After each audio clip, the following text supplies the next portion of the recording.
बिस्मिल्लाहिर्रहमानिर्रहीम। अस्सलाम वालेकुम। कैसे हैं स्टूडेंट्स? उम्मीद है कि सब खैरियत से होंगे। लिसान निसाब के नए लेक्चर के साथ हम मौजूद हैं। मेरे सामने है मैथमेटिक्स की 9th क्लास की book Khyber Pakhtunkhwa text book board Peshawar. Exercise number 1.6 हम चला रहे थे जनाब, और ये लास्ट एक्सरसाइज है मैट्रिसेस की।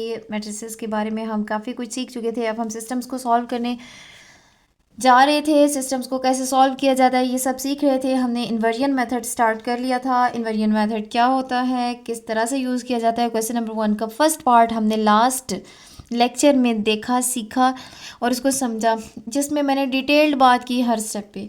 पार्ट नंबर 2, 3, 4 को हम जब भी स्टार्ट लेंगे मैं इतनी डिटेल बात नहीं करूँगी। जो स्टूडेंट्स अभी से ज्वाइन कर रहे हैं मैं सजेस्ट करती हूँ कि पहले पार्ट नंबर 1 को अच्छे से समझ लें, ताकि आपको नेक्स्ट पार्ट्स में डिफ़िकल्टीज़ को फेस ना करना पड़े। सारे के सारे वही स्टेप्स हैं जिन स्टूडेंट्स को अगर लगता है कि फ़र्स्ट पार्ट इतनी डिटेल से हो गया है कि अब हम बाकी ये खुद कर सकते हैं, तो बिस्मिल्लाह वो ख़ुद से कीजिए। और फिर अगर कोई चीज़ समझ में नहीं आ रही तो आप दोबारा से वीडियो देख लीजिए। बाकी स्टूडेंट्स इनको अभी भी समझ नहीं आई, उनके लिए स्टार्ट करने वाली हूँ जी पार्ट नंबर 2। पार्ट नंबर 2 है हमारे पास x + 2y = -13 and 3x + 6y = 11। मैंने कहा था इक्वेशंस की इस तरह से फॉर्म होनी चाहिए कि पहला वेरिएबल अगर x है तो दूसरी इक्वेशन में भी पहला वेरिएबल x होना चाहिए। अगर फर्स्ट इक्वेशन में दूसरा वेरिएबल y है तो दूसरी इक्वेशन में भी दूसरा वेरिएबल y ही होना चाहिए। और इक्वालिटी के दूसरी साइड यानी राइट हैंड साइड पे कांस्टेंट नंबर्स होने चाहिए। यही तरतीब बनी हुई है। अगर चेंज होती तो हम इसका कोई ना कोई रद्द बदल करके दोबारा से ये फॉर्म बनाती, लेकिन वैसे ही है। तो चलिए इसे स्टार्ट लेते हैं। सबसे पहले मैंने क्वेश्चन अपने पास नोट डाउन कर लिया है, और यहाँ पे स्टेप नंबर 1 वही था कि सोल्यूशन के बाद क्वेश्चंस को सिस्टम ऑफ इक्वेशंस को यानी दोनों इक्वेशंस को आपने रिपीट कर देना है, और यहाँ पे इन इक्वेशंस को नाम दे देना है इक्वेशन नंबर 1 और 2 का। ठीक है, इक्वेशन नंबर 1 आप रोमन दे दें ताकि अलग से नज़र आए, क्योंकि पहले से भी 1, 2 और नंबर्स यहाँ पे यूज़ हो रहे हैं। ठीक हो गया जी। अब हमने क्या करना है, चूँकि मैट्रिसेस के ज़रिए सॉल्व करना है, इसलिए हम यहाँ पे एक स्टेटमेंट लिखेंगे कि हम इक्वेशंस को मैट्रिसेस की फॉर्म में लिखने जा रहे हैं। So writing the equations in the form of matrices.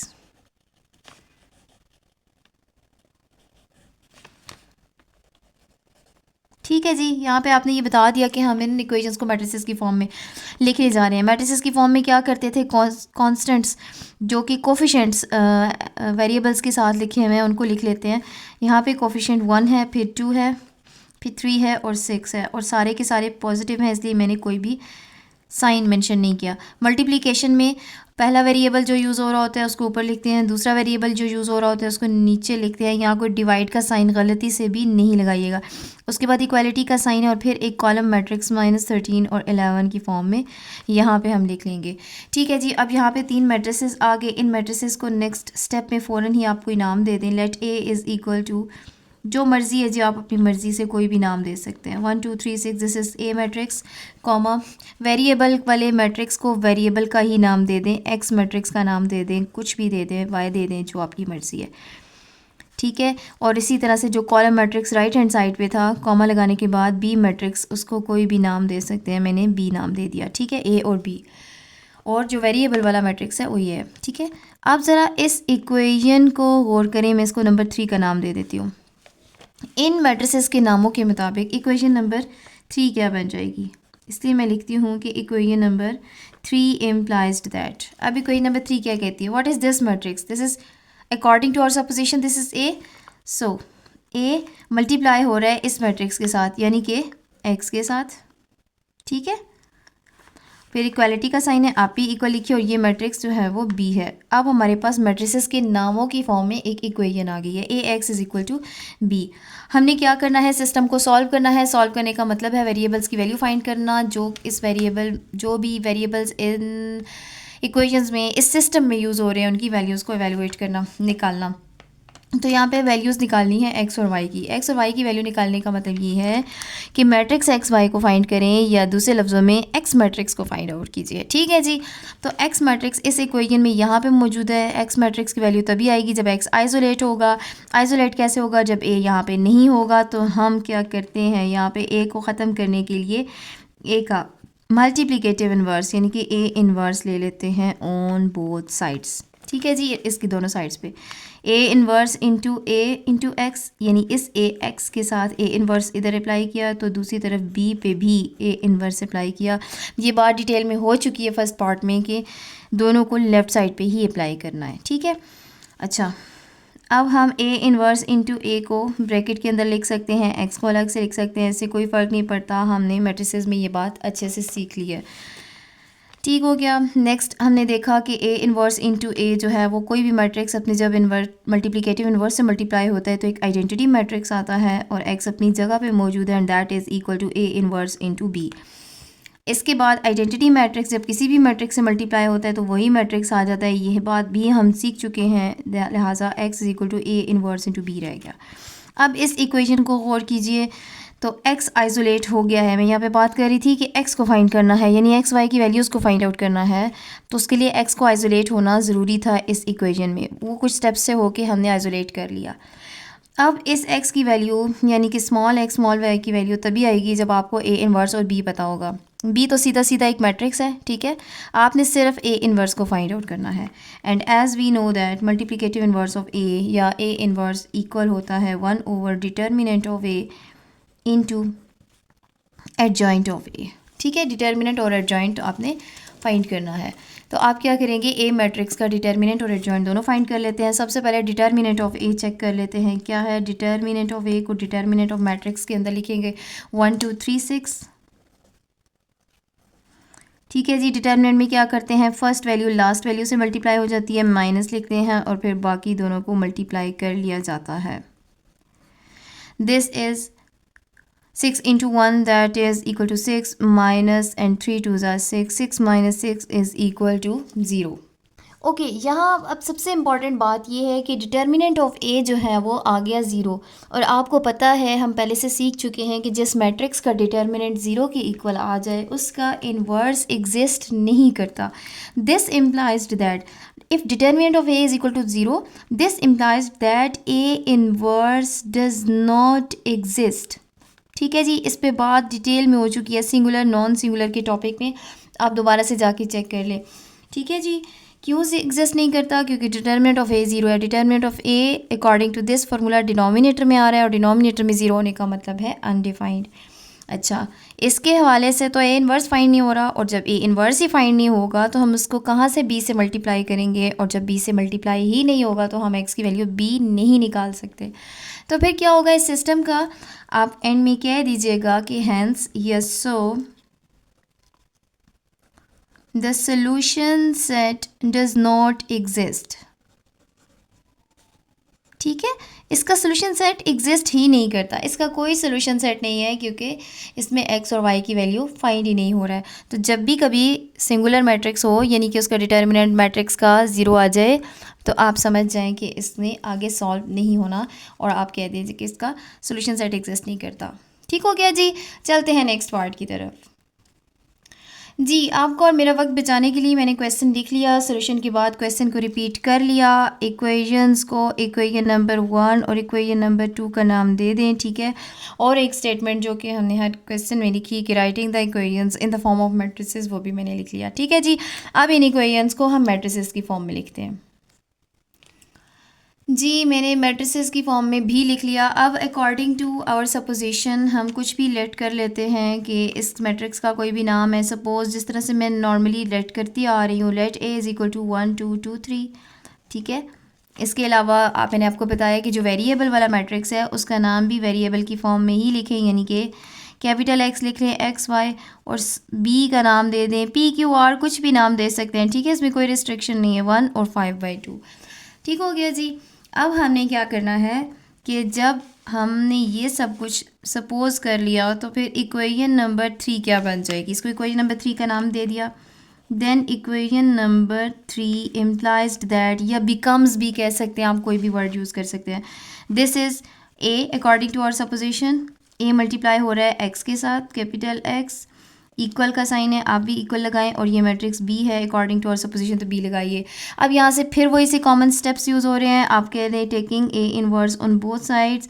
A inverse क्यों लिया जाता है, ए को एलिमिनेट करने के लिए, यहाँ से ख़त्म करने के लिए, ठीक है, ताकि ए एक्स आइसोलेट हो जाए। जब ए इन्वर्स अप्लाई होगा ए इंटू एक्स के साथ, तो दूसरी तरफ भी ए इन्वर्स अप्लाई होगा बी पे। और हमने सीख लिया है कि ए इन्वर्स इंटू ए को इकट्ठा पहले मल्टीप्लाई कर लें, बाद में एक्स के साथ मल्टीप्लाई किया जाए तो भी कोई फ़र्क नहीं पड़ता। और ये भी हमने सीखा A inverse into A identity matrix के इक्वल होता है, into X is equal to A inverse into B.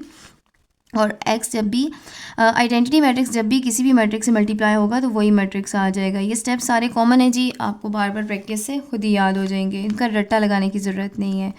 अच्छा, यहाँ पे x की वैल्यू तब फाइंड होगी जब आपको a इन्वर्स पता होगा, और b की कोई टेंशन नहीं लेनी, b as it is matrix उठा के हम पुट कर देंगे। a इन्वर्स को पहले फाइंड आउट कर लेते हैं। a इन्वर्स इक्वल होता है जी 1 over determinant of a into adjoint of a। ठीक है, अब आपको डिटर्मिनेंट और एडजॉइंट दोनों चाहिए ताकि आप a इन्वर्स फाइंड आउट कर लें। ठीक है जी, तो डिटर्मिनेंट ऑफ a किसके इक्वल है, a मैट्रिक्स है हमारे पास 1 2 2 3, इसका determinant 1 into 3 minus 2 into 2, 3 into 1 is 3 minus 2 into 2 is 4 and 3 minus 4 is -1। ठीक है, sign of greater value. Determinant आ गया -1, और यहाँ आप चेक कर लें कि ये ज़ीरो नहीं आ रहा। जब ज़ीरो नहीं आ रहा इसका मतलब है सिंगुलर नहीं है, सिंगुलर मैट्रिक्स नहीं है तो कोई टेंशन की बात नहीं है, इसका एग्जिस्ट करेगा सोल्यूशन। ठीक है, अच्छा डिटर्मिनेंट हमने फाइंड कर लिया, अब हमें एडजॉइंट बी चाहिए, and adjoint of A means adjoint of the matrix 1 2 2 3। और इसका एडजॉइंट क्या है, एडजॉइंट में क्या करते होते हैं, फर्स्ट और लास्ट की जगह चेंज कर लेते हैं, 1 3 या 3 1 बन जाएगा, और बाकी दोनों के जस्ट साइंस चेंज कर लेने हैं, तो ये आपका एडजॉइंट आ जाएगा। अब ये डिटर्मिनेंट और एडजॉइंट हम पुट करेंगे इसमें, यानी कि हम फाइंड करना चाहते हैं ए इन्वर्स, और वो किसकी इक्वल है, 1 over determinant of A. Determinant of A की वैल्यू पुट कर लें, that is -1 multiplied by adjoint of A. ठीक है, मैं इस फार्मूला में वैल्यूज़ पुट कर रही हूँ, तो एडजॉइंट ऑफ ए मेरे पास आ गया 3 -2 1। ठीक है जी, अब बहुत सारी बुक्स में यहाँ पे ए इन्वर्स को फाइंड आउट नहीं किया जाता है, इसी तरह से उठा के बी के साथ मल्टीप्लाई करके एक्स निकाल लिया जाता है, उस तरह से बी ठीक है। मैं इसको एक इक्वेशन का नाम दे देती हूँ क्योंकि मैं इस इक्वेशन में वैल्यूज़ पुट करने जा रही हूँ ताकि मुझे एक्स मिल जाए।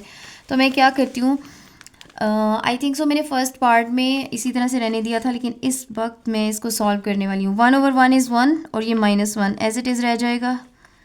ठीक है, और अंदर जो है वो मैट्रिक्स इसी तरह से है 3 -2 1। अब ये -1 अंदर सारे नंबर्स के साथ मल्टीप्लाई होगा, क्योंकि एक रियल नंबर जब भी मैट्रिक्स से मल्टीप्लाई होता है तो तरीकाकार यही होता है कि -1 into 3 -1 into -2 -1 into -2 and -1 into 1, so it will become -3 +2 and -1। ठीक है जी, मैंने थोड़ा एक स्टेप डायरेक्ट कर दिया। ये मुझे जो फाइंड आउट हुआ है ये है ए इन्वर्स। अब मैं आ रही हूँ जी इक्वेशन नंबर 4 में वैल्यूज़ पुट करने जा रही हूँ। So I will write equation number 4 implies that. Equation number 4 क्या कहती है जी, X is equal to A inverse into B. ठीक है, and this is A inverse, so putting the values -3 2 2 -1, this is A inverse into B लिखा हुआ है ना इसके साथ, A inverse into B. B क्या है, बी मैट्रिक्स है 1 और 5/2 जो आपने सपोज किया था, 1 5/2 ये हो गया B. So X equal to A inverse into B. अब ये एक्स को भी पुट कर लेते हैं ताकि आपके लिए आसानी रहे कि हम फाइंड क्या करने जा रहे हैं। ये एक्स वाई इसी तरह से चलेगा। अब यहाँ पे दो मैट्रिसेस ने मल्टीप्लाई होना है, मैट्रिक्स की मल्टीप्लिकेशन हम बहुत अच्छे तरीके से सीख चुके हैं। अगर कुछ जो स्टूडेंट्स अभी से ज्वाइन कर रहे हैं, मैं सजेस्ट करती हूँ कि पहले मल्टीप्लिकेशन वाली एक्सरसाइजेस को अच्छे से समझ लें, तभी आपको ये बातें समझ में आएंगी। तरीका क्या था जी, फर्स्ट रो बारी बारी हर कॉलम से मल्टीप्लाई होती है। जब फर्स्ट रो फर्स्ट कॉलम से मल्टीप्लाई होगी तो क्या हो जाएगा, -3 इंटू 1 प्लस 2 इंटू 5/2।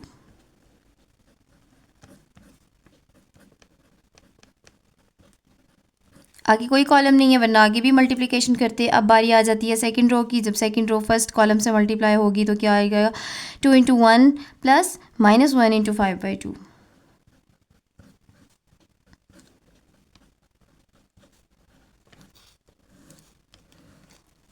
ठीक है जी, अब इसको मल्टीप्लाई कर लेते हैं। -3 इंटू 1 इज़ -3 और ये देखिए 2 2 से कैंसिल हो गया, प्लस सिर्फ 5 रह गया। ठीक है जी। अच्छा, जबकि यहाँ पे क्या है, 2 इंटू 1 इज़ 2 और यहाँ पे कोई कैंसिलेशन नहीं हो रही, तो plus into minus minus 5/2 as it is आ जाएगा। 1 मल्टीप्लाई हो जिस नंबर से वही आ जाता है, 5/2।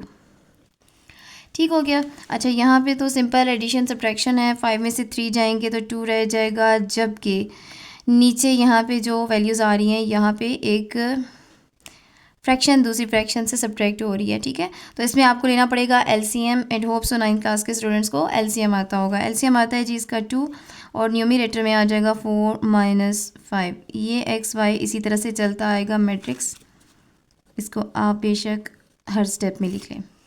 ठीक हो गया। So according to this comparison X की वैल्यू तो आ गई है 2, अब वाई को फाइंड आउट करना है हमने। 4 - 5 क्या हो जाएगा, -1, सो -1/2 ये मैंने लिख दिया है जनाब। और आपके पास बाय कंपैरिजन आप कह दें this implies that X is equal to 2 and y is equal to -1/2। अब ये चूँकि सोल्यूशन सेट की फॉर्म में लिखने इक्वेशंस दी हुई थी, तो फाइनली आप सोल्यूशन सेट की फॉर्म में लिख दें। ये हैं ब्रैकेट्स सोल्यूशन सेट की, और x और y का एक ही कंपैरिजन है, एक ही पेयर है।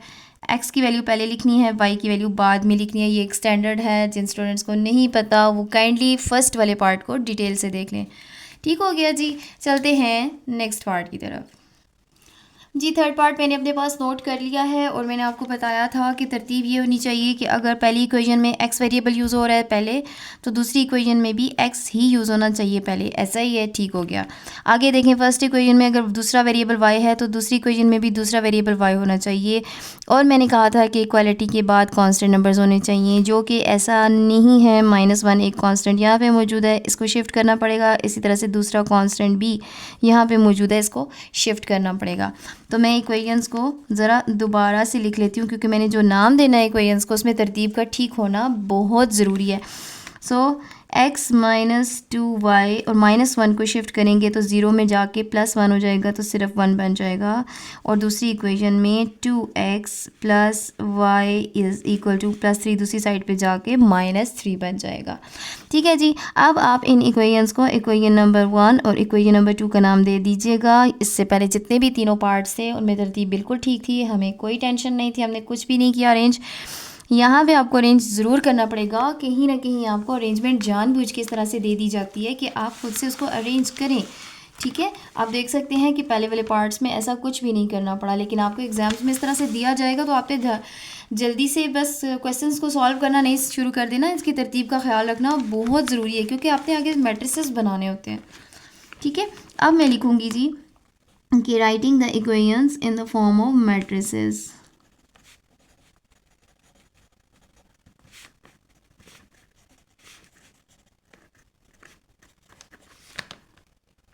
इस तरह से लिखना बहुत ज़रूरी है, ताकि आप बताएं एग्जामिनर को, चेकर को, कि आप करने क्या जा रहे हैं। ठीक है, तो आपने लिखा कि हम मैट्रिसेस की फॉर्म में इन इक्वेशंस को लिखने जा रहे हैं। तो इन इक्वेशंस को मैट्रिसेस की फॉर्म में लिखने का क्या तरीका होगा? सबसे पहले कोफिशिएंट्स इनके लिखने हैं 1 -2 2 1,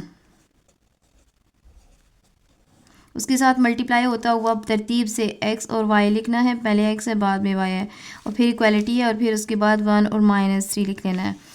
ठीक हो गया। इसको इक्वेशन नंबर भले 3 का नाम दे दें, कुछ भी नाम दे दें। ठीक है, तो हमने अब यहाँ पे सपोजिशन करनी है कि हम इस मैट्रिक्स को क्या कह रहे हैं। सपोज़ करते हैं जी कि A नाम है इस मैट्रिक्स का, यानी 1 -2 2 1 मैट्रिक्स का। इसके अलावा x नाम है XY का, कॉमा, और B नाम है 1 - 3 का। ठीक है जी। अब वही वाले सारे स्टेप्स हैं। अब मेरे ख्याल से अगर आप लगातार तीनों पार्ट्स की वीडियोस देख चुके हैं तो फोर्थ पार्ट में आपको मुश्किल नहीं होगी इस सब करते हुए। इक्वेशन 3 इम्प्लाइज दैट ये मैट्रिक्स हमने नाम दिया A है, ये मल्टीप्लाई हो रहा है इस मैट्रिक्स के साथ जिसका नाम है X, फिर इक्वालिटी का साइन है, और ये मैट्रिक्स है इसका नाम है B। X को आइसोलेट करना चाहिए, तो फिर इसके लिए ज़रूरी है कि A इन्वर्स लेना होगा दोनों साइड्स पे। So taking A inverse on both sides, A x की भी लेफ़्ट साइड पे ए इन्वर्स अप्लाई होगा, और दूसरी तरफ बी की भी लेफ़्ट साइड पे ही ए इन्वर्स अप्लाई होगा। ए इन्वर्स इंटू ए को ब्रैकेट में कर दें, एक्स साथ में लिख दें, so this is equal to A inverse into B. कोई भी मैट्रिक्स जब अपनी मल्टीप्लिकेटिव इन्वर्स से मल्टीप्लाई होगा तो आइडेंटिटी आ जाएगा into X is equal to A inverse into B. Identity matrix किसी भी मैट्रिक्स से मल्टीप्लाई होगा वही मैट्रिक्स आ जाएगा X is equal to A inverse into B. And these are very important steps. बहुत सारे स्टूडेंट्स को ये नहीं बताया जाते। एक एक चीज़ बताने का मकसद ये है कि आपको पता चले कि एकदम से एक्स अकेला कैसे हो गया, ठीक है। तो वो इन स्टेप्स से गुजर के और उसकी वजह भी पता होनी चाहिए। अब ये हमारे पास इंपॉर्टेंट इक्वेशन है जिसको मैं यहीं पे स्टॉप करके इक्वेशन नंबर 4 का नाम देती हूँ और मैं पहले निकल जाऊँगी जनाब ए इन्वर्स फाइंड करने, क्योंकि बी मैट्रिक्स मेरे पास मौजूद है जबकि ए इन्वर्स नहीं है मौजूद। तो सबसे पहले मुझे ए इन्वर्स फाइंड करना होगा और मुझे पता है कि ए इन्वर्स इक्वल होता है 1 over determinant of A into adjoint of A. तो अब इसके लिए भी आपको डिटर्मिनेंट और एडजॉइंट पहले चाहिए। So first of all you will find determinant of A. Determinant of A means determinant of 1 minus 2 to 1 1 into 1 minus 2 into 2, ठीक है। आपने इसको मल्टीप्लाई करना है। 1 into 1 is 1 माइनस और ये बनता है -4। वो -4 जब इस माइनस से मल्टीप्लाई होगा तो +4 बनेगा and that is equal to 5, ठीक है जी। डिटर्मिनेंट आ गया 5। अब आ जाते हैं एडजॉइंट ऑफ ए पे। So adjoint of A is equal to adjoint of the matrix 1 minus 2 to 1, ठीक है। एडजॉइंट में क्या करते हैं, फर्स्ट और लास्ट की जगह चेंज करते हैं। जगह चेंज भी होगी, नहीं फ़र्क पड़ा क्योंकि दोनों ही सेम थे। बाकी दोनों के साइन चेंज करते हैं, नेगेटिव वाला पॉजिटिव हो जाएगा, पॉजिटिव वाला नेगेटिव हो जाएगा। ये आ गया एडजॉइंट। अब डिटर्मिनेंट ऑफ एडजॉइंट फाइंड करने के बाद मैं इसको ए इन्वर्स में पुट करती हूँ ताकि मुझे ए इन्वर्स मिल जाए। And A inverse is equal to 1 over determinant of A, ठीक है। And what is determinant, that is 5 into adjoint of A and that is 1 2 minus 2 1, ठीक है जी। इसको मल्टीप्लाई करने का अंदर फ़ायदा नहीं है, लेकिन मैं फिर भी मल्टीप्लाई कर देती हूँ। आपकी मर्ज़ी इसी तरह से रहने दें बेशक ए इन्वर्स को और उसको उठा के इधर पुट कर दें तब भी ठीक है। और अगर 1/5 को अंदर हर एलिमेंट से मल्टीप्लाई करना है तब भी ठीक है जी। मैंने लिख लिया सबको साथ ही और ये बनता है 1/5 2/5 माइनस 2/5 एंड 1/5। मुझे पता है कि अंदर मल्टीप्लाई करने से कोई फ़ायदा नहीं हुआ, लेकिन मकसद मेरा ये होता है कि बाहर कोई भी वैल्यू बचनी नहीं चाहिए। बस एक मैट्रिक्स रह गया जिसको मुझे आगे मल्टीप्लाई करना होगा। अब आपको एक्चुअली चाहिए था यहाँ पे इक्वेशन नंबर 4 को अगर आप देखें गौर से तो इसमें मुझे ए इन्वर्स चाहिए था और इक्वेशन नंबर 4 क्या कहती है कि x is equal to A inverse into B. अब मैं इसमें वैल्यूज़ पुट करने जा रही हूँ, ठीक है। जो मुझे ए इन्वर्स मिला उसको अब मैं इस बी मैट्रिक्स के साथ मल्टीप्लाई करूँगी जी। मैंने वैल्यूज़ पुट करके मल्टीप्लिकेशन की फॉर्म में लिख दिया है। यहाँ पे लेफ्ट हैंड साइड पे भी x की वैल्यू यानी कैपिटल X की वैल्यू मैट्रिक्स की फॉर्म में XY की फॉर्म में मैंने लिख दी है। अब मेरे पास सिर्फ सीधे सीधे दो मैट्रिसेस हैं जिनको मैंने मल्टीप्लाई करना है। मल्टीप्लिकेशन के लिए फिर वही रूल है जी, फर्स्ट रो ने फर्स्ट कॉलम से मल्टीप्लाई होना है तो क्या हो जाएगा 1/5 इंटू 1 प्लस 2/5 इंटू -3,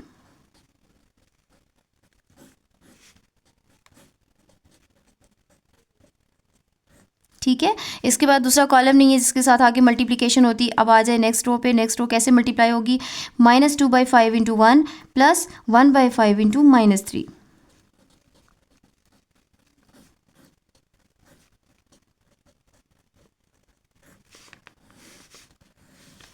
ठीक हो गया जी। अच्छा, यहाँ पे लेफ्ट हैंड साइड पे मैंने आपसे बोला कि XY को चलाते जाइए यहाँ तक कि आपके पास XY की सिंपल वैल्यूज़ आ जाएँ। सॉल्व करते हैं, ये हो जाएगा 1/5 plus into minus is minus, ये सब कुछ मल्टीप्लाई हो रहा है, कैंसिलेशन नहीं हो रही तो 3 2 6/5 आ जाएगा, ठीक हो गया। सॉरी यहाँ पे आ जाएगा सेकंड रो में -2/5 और प्लस माइनस -3/5, ठीक है। ऊपर भी न्यूमरेटर में फर्स्ट रो में भी दोनों, सॉरी न्यूमरेटर नहीं है फर्स्ट रो है, ठीक है। दोनों फ्रैक्शंस हैं जो सब्ट्रैक्ट हो रही हैं, दूसरी रो में भी फ्रैक्शंस हैं जो कि सब्ट्रैक्ट हो रही हैं। अब इनको सॉल्व करना बाकी और फिर हम XY की वैल्यू के बिल्कुल करीब है जी। LCM लेना पड़ेगा, दोनों की डिनोमिनेटर सेम है तो यही 5 आ जाएगा और न्यूमरेटर में 1 6 आ जाएगा। सेकेंड रो में भी डिनोमिनेटर सेम है, 5 ही आएगा LCM और -2 -3 आ जाएगा। उम्मीद करती हूँ कि LCM पे बहस नहीं कर रही क्योंकि उम्मीद है कि 9th क्लास के स्टूडेंट्स को LCM आता होगा। नेक्स्ट आ गया जी एक्स वाई इक्वल है, अब इनको सिर्फ सॉल्व करना है। प्लस माइनस माइनस 6 में से 1 जाएंगे तो 5 साइन आ जाएगा बड़ी वैल्यू का, डिवाइडेड बाय 5। और यहाँ पे भी minus into minus is plus, 3 + 2 is 5, sign of greater value -5/5।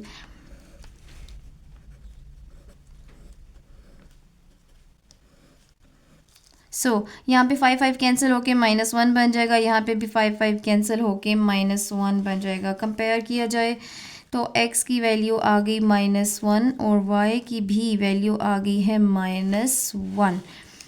Finally हम सोल्यूशन सेट लिखते हैं जी कि solution set is equal to first x की वैल्यू और दूसरे नंबर पे y की वैल्यू लिखते हैं, and that is your final answer. ठीक हो गया जी। यहाँ तक किसी भी किस्म का कोई भी क्वेश्चन, कोई भी क्वेरी आपके माइंड में हो तो आप कमेंट सेक्शन में ज़रूर पूछिए। इंशाल्लाह नेक्स्ट वीडियो में हम नेक्स्ट क्वेश्चन यानी कि ग्रामर्स रूल को सीखेंगे। यहाँ तक कोई भी क्वेश्चन हो ज़रूर पूछिएगा। नेक्स्ट वीडियो तक अल्लाह हाफिज़।